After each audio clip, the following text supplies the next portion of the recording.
Eu preciso de uma ajuda aqui. Tô gravando esse podcast com você há 2 dias. Eu acordei, como todos os dias eu acordo cedo, e eu leio antes de ir pra academia. Eu tava sentado lendo meu livro, um livro de negócios, um livro de um autor, um grande pesquisador chamado Ram Charan, um indiano, e tava lá lendo um livro de negócios. Aí parei um pouquinho, tomei uma água, dei um intervalinho, 20 minutos, 30 minutos, peguei meu telefone. Era 6:30 da manhã. Uma amiga minha. Joel, amiga assim, de infância, de natação, de 30 anos. Caramba, vou falar isso aqui, vou falar. Joel, pensei em tirar minha vida ontem. Você imagina 6:30 da manhã você ouvir um negócio desde a tua amiga? Aí eu descobri mais uma vez. Eu vou te dar cena. Descobri mais uma vez que eu fui traída. Mais uma vez pela pessoa que eu tava. Todos os homens da minha vida me traíram. Começando com meu pai. E pensei em tirar minha vida ontem. Mas tô aqui pedindo ajuda pro meu amigo. Eu quero mudar de ambiente. Eu quero estar num lugar legal. Eu quero ficar perto de você, Joel. Porque você... O jeito que você trata a sua esposa, o lugar que você tá, as conversas que você fala, são conversas legais que eu quero estar perto. Mas você imagina a dicotomia, assim, né? E ela tem uma filha. Ela tem uma filha. Uma filha de 12 anos. Por que eu quero te dizer isso? Porque ela ainda... Eu já ouvi isso dela umas 2 vezes. Ao longo desses 30 anos que eu sou amigo dela. Que ela tentou tirar a vida dela. Eu já ouvi isso umas 3, 4 vezes. Então, essa janela é traumática. Esse registro não foi embora.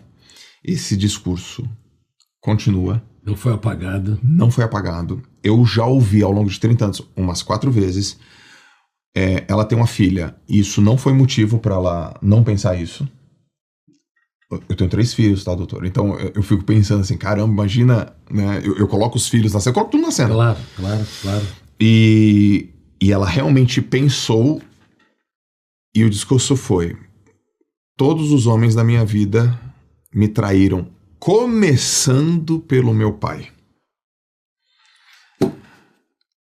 Assim, com essas informações, poucas que eu te dei, mas você é o craque nisso. O que é possível já identificar que aconteceu nessa vida dessa minha amiga, que eu acredito que as pessoas que estão assistindo e ouvindo, muitas delas vão se identificar com essa história.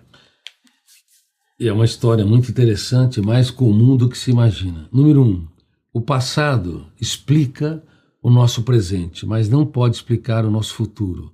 Caso contrário, nós nunca seremos autores da nossa própria história. Tá. Número 2. Passado explica o nosso presente, mas não pode explicar o que eu vou construir daqui para frente. Explica a minha dor, a minha angústia, pessoas me traíram, me asfixiaram, não me valorizaram na estatura que eu mereço, explica meu presente. Mas jamais pode explicar o meu futuro. Consequência disto, vitimismo. Uma pessoa que é vitimista, ainda que tenha motivos para sentir apequenada, ferida, machucada, excluída, ela retira o seu eu, que representa a capacidade de escolha, de ser protagonista do teatro da sua mente. Ela não vai dirigir mais seu script, porque ela sempre vai colocar o pai, o ex-marido, os amigos, as pessoas como responsáveis pelas suas mazelas. Sim, eles provocaram uma série de janelas killers, mas o problema não é o que os outros fizeram com a minha dor. O que eu faço a partir dessa dor para me tornar alguém que lidera a minha mente e não é liderado por ela. Terceiro ponto. Existe uma técnica chamada DCD, duvidar, criticar e determinar. E você falou sobre ela no início deste podcast. A dúvida, ela é poderosa para que o eu, ele impugne, discorde, confronte as janelas traumáticas. Ele confronte o que as pessoas imprimiram na minha vida. Perfeito.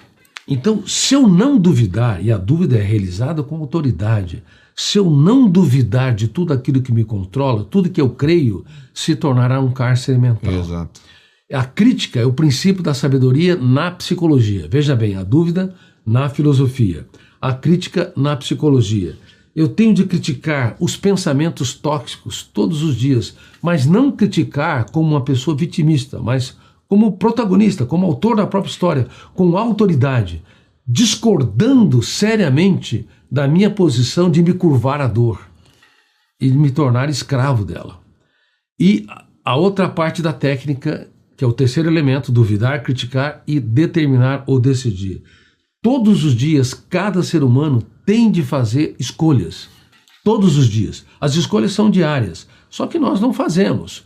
Decidir o quê? Decidir ser gestor da emoção. Como não há inteligência emocional, e nós abordamos sobre isso, discutimos sobre isso, a emoção é burra, a emoção é desinteligente, a emoção é inconsciente, ela não consegue ser autogerida. Então Daniel Goleman, ele trouxe os elementos da inteligência emocional e foi muito importante em 1995. Só que ele não sabia que a emoção por si só, ela não consegue ter credibilidade nela mesma. Exato. Porque ela não produz pensamentos, não tem intelectualidade. Esse é um atributo do eu. Boa. Reitero, o eu que tem capacidade de escolha, consciência crítica, autonomia, autodeterminação. É o eu que tem que gerir a emoção. A técnica DCD empodera esse eu. Se eu uso os elementos mais importantes das ciências ao longo da história, como a arte de duvidar, eu fico forte, eu fico protagonista, eu duvido de que eu vou ser escravo do medo de falar em público. Certo. Eu duvido que eu vou tirar minha vida. Eu vou transformar o caos em oportunidade. Me abandonaram, me rejeitaram. Quem perdeu foi meu marido. Bom. Ela deveria proclamar. Quem perdeu foi ele, porque eu sou uma pessoa incrível, inteligente, maravilhosa, altruísta, bonita. Porque beleza está nos olhos de quem vê. Boa. Então você transforma o traidor não no seu algoz. O traidor perdeu, porque você se torna alguém que reescreve a sua própria história.